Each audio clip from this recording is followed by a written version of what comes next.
Good morning. आज मैं आपको पढ़ाने जा रही हूँ कक्षा 10 की जो क्षितिज पुस्तक है उसका पाठ संख्या 2 राम तुलसीदास जी, जिसमें है राम लक्ष्मण परशुराम संवाद। हमने कल तुलसीदास जी का जीवन परिचय पढ़ लिया था, वो आपको कॉपी में भी लिखना है। आज हम यह पद पढ़ रहे हैं जो राम लक्ष्मण परशुराम संवाद है। यह तुलसीदास जी का जो रामचरितमानस ग्रंथ है उनमें संकलित हैं। तो सबसे पहले देखिए, जब लक्ष्मण और परशुराम बातचीत कर रहे थे उनके बारे में बताया गया है। श्री राम जब वो शिव धनुष तोड़ देते हैं तब परशुराम क्रोधित होकर कहते हैं कि शिव जी के धनुष को किसने तोड़ा है, कौन है, वो सभा से बाहर चला जाए। तब उसके बाद श्री राम क्या कह रहे हैं वो देखिए। नाथ संबुधनु भंज निहारा, होई केऊ एक दास तुम्हारा। यहाँ श्री राम नाथ कहते हैं परशुराम जी को कि हे परशुराम जी, संबुधनु यानी शिव का धनुष, भंज निहारा शब्द का अर्थ है तोड़ने वाला। तो राम परशुराम जी से कहते हैं, हे नाथ, ये शिव जी के धनुष को तोड़ने वाला, होई केऊ एक दास तुम्हारा, होगा कोई आपका ही सेवक, आपका ही कोई दास होगा।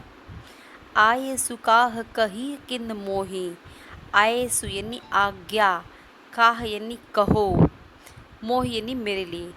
अब आप आज्ञा बताइए, मैं क्या करूं, क्या आज्ञा है मेरे लिए। सुनी रिसाई बोले मुनि को ही, रिसाई यानी क्रोधित मुनि।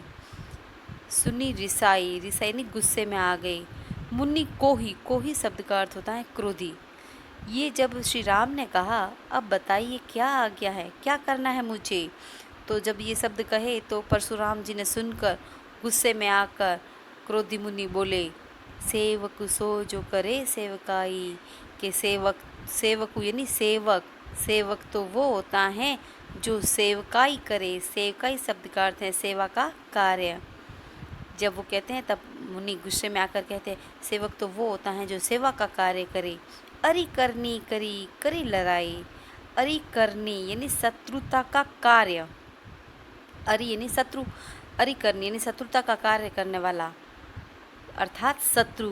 करी लड़ाई, लड़ाई यानी लड़ाई, शत्रुता का कार्य करते हो, आप तो शत्रु हो तो आप तो लड़ाई ही करोगे। सुनहु राम जही शिव धनु तोड़ा। फिर परशुराम जी कहते हैं, सुनो राम, जिसने भी शिव जी धनुष को तोड़ा है, तोड़ा यानी तोड़ा है, सहस्र बाहु समसो रिपु मोरा, वो सहस्त्र बाहु के समान मेरा रिपु है। रिपु अर्थात दुश्मन है।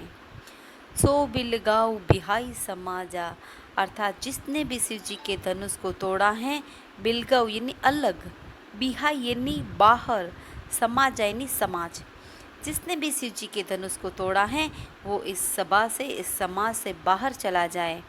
नत मारे जे ही सब राजा, नहीं तो सारे राजा मारे जाएंगे। सुनी मुनि वचन लखन मुस्काने। अब परशुराम जी बोल रहे हैं तो लक्ष्मण को मन ही मन में हंसी आ रही है। सुनी मुनि वचन लखन मुस्काने, मुनि के वचन सुनकर लक्ष्मण मुस्कुराने लगे। बोले परशु दरही अवमाने। अब परशु दरही शब्द का अर्थ है परसे को धारण करने वाले, अर्थात परशुराम जी। अवमाने यानी अपमान करते हुए। तो लक्ष्मण जी परशुराम का अपमान करते हुए बोले, बहु धनु ही तोरी लरिकाई। बहु यानी बहुत सारे, धनु यानी धनुष, तोरी यानी तोड़े, लरिकाई अर्थ में अर्थात बचपन में, लरिकाई शब्द का अर्थ है बचपन। लक्ष्मण जी मुस्कुराते हुए व्यंग्य करते हुए कहते हैं और अपमान करते हुए परशुराम जी का, बहुत सारे धनुष हमने बचपन में तोड़े हैं। कबहु न असी रीस किनी गोसाई। 80 रीस यानी इतना गुस्सा, तब तो आपने इतना गुस्सा नहीं किया। यही धनु पर ममता के ही हेतु, यही यानी इस धनुष पर आपको किस कारण इतनी ममता है। सुनी रिसाई कह भृगुकुल सेतु। जब लक्ष्मण ने ऐसा कहा कि हमने बचपन में बहुत सारे धनुष तोड़े तब तो किसी ने गुस्सा नहीं किया, इस धनुष से आपकी ऐसी क्या ममता है। तो ऐसे शब्द सुनकर, सुनी रिसाई, ये सुनकर और रिश में आ गई, अर्थात गुस्से में आ गई। कह भृगुकुल सेतु, भृगुकुल सेतु इस शब्द का अर्थ है यहाँ पे भृगुकुल के ध्वज, अर्थात परशुराम जी के लिए ये शब्द आया है। तो जब लक्ष्मण ने ऐसा कहा तो वो बड़े नाराज हो गए परशुराम जी और कहने लगे, रे नृप बालक काल बस बोलत तो ही न संभार, धनु ही सम त्रिपुरारी धनु विदित सकल संसार। रे नृप बालक, नृप यानी राजा, हे राजपुत्र, काल बस यानी काल के वश में होकर, अर्थात तुम्हारे ऊपर लग रहा है कि मृत्यु मंडरा रही है। रे राजकुमार, रे राजा के बालक, ऐसा लग रहा है कि तुम काल के वश में आकर बोल रहे हो। संभार यानी जो बोल रहे हो संभाल के नहीं बोल रहे, तुम्हें पता नहीं तुम किसके आगे क्या बोल रहे हो। धनु ही सम त्रिपुरारी धनु, यह जो धनुष है वह सामान्य धनुष नहीं है, त्रिपुरारी का धनुष है, अर्थात शिव जी का धनुष है।